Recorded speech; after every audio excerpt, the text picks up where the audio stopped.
Türkiye'de şu anda Түркияда халықтың дауыс беру арқылы сайланған басқарушы партиясы мен президенті бар.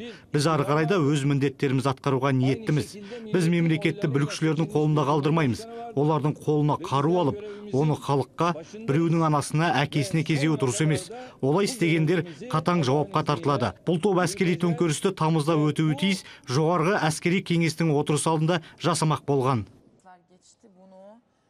Gözaltına alınan darbecilerden bir tanesi işte kendisiyle beraber hareket edenlere teslim olun çağrısı yapmıştı.